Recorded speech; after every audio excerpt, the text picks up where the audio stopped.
မင်္ဂလာပါဒီနေ့ကျွန်တော်တင်ပြမယ့်အကြောင်းအရာကတော့ Microsoft Word file တစ်ခုတည်းကိုကျွန်တော်တို့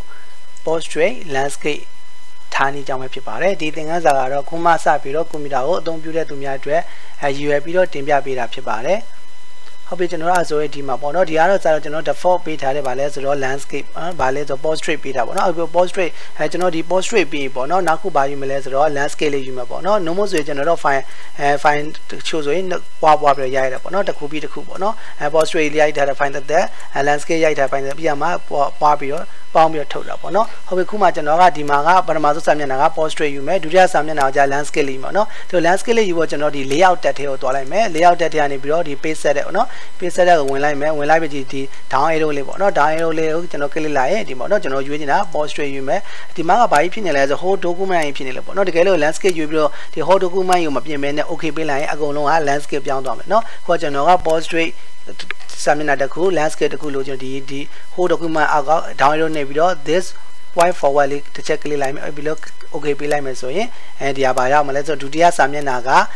ဘာလေးရလာမှာဆို landscape လေးရမှာပေါ့နော်ထို့တူပဲနောက်ဒီ landscape လေးယူပြီးနောက်စာမျက်နှာကျပြန်ပြီးတော့ portrait လေးထည့်ယူမယ်ပေါ့နော်ဟုတ်ပြီအဲဆိုကျွန်တော်ခဏဒါလေးဟုတ်ပြီနော်နောက်စာမျက်နှာတစ်ခုရောက်သွားပြီဒါဒီစာမျက်နှာကျွန်တော်ဗာယူမလဲဆိုတော့ landscape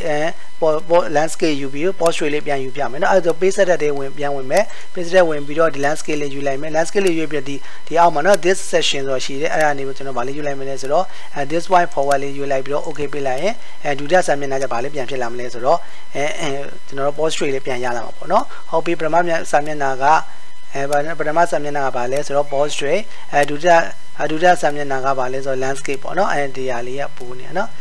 ဒါလေးပိုးတစ်ချက်ဖြတ်လိုက်မယ်နော် landscape အဲ့တော့ဒီမှာပထမစာမျက်နှာကဗာလဲ portrait ဒုတိယစာမျက်နှာက landscape နော်နောက်စာမျက်နှာကဗာလဲဆိုတော့